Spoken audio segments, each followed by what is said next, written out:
Alors, bonjour à tous et à toutes. Moi, c'est Madame Traoré Sidé Sanon. Je suis sociologue de la santé et également coach en développement personnel et prise de parole en public.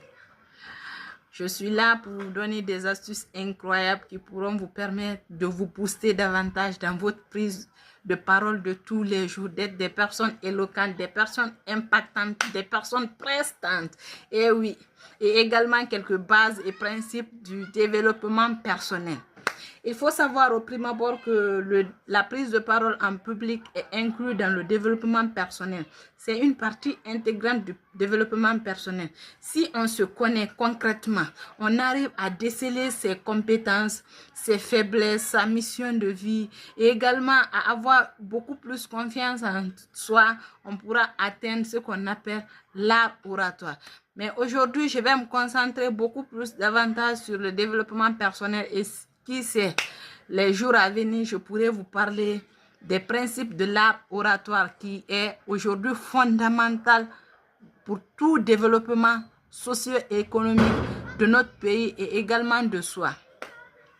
Il faut savoir que les compétences techniques, sans pour autant les extérioriser, sans pour autant les mettre en valeur à travers l'art oratoire n'est absolument rien.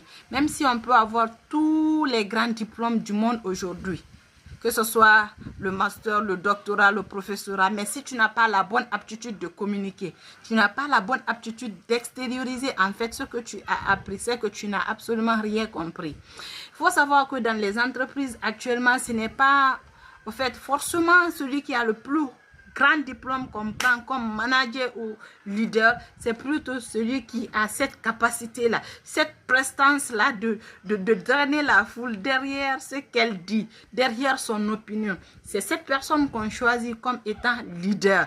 Donc, il faut savoir que l'Afrique a besoin de grands communicants. Notre Afrique a besoin de grands leaders en termes de communication qui sont prestants, qui sont éloquents, qui sont charismatiques. Parce que la communication rend charismatique. Faut pas l'oublier, la communication rend charismatique et le manque de confiance dans la communication est ce que moi je qualifierais de mal de siècle. Donc alors, ne nous perdons pas dans notre sujet, parlons plutôt du développement personnel. Il faut savoir que le développement personnel est une étude introspective de soi, une étude volontaire parce que personne ne nous force en fait à le faire. C'est une étude qui vise à connaître ses faiblesses, ses forces, son plein potentiel et également à le parfaire au vu et au su de tout le monde.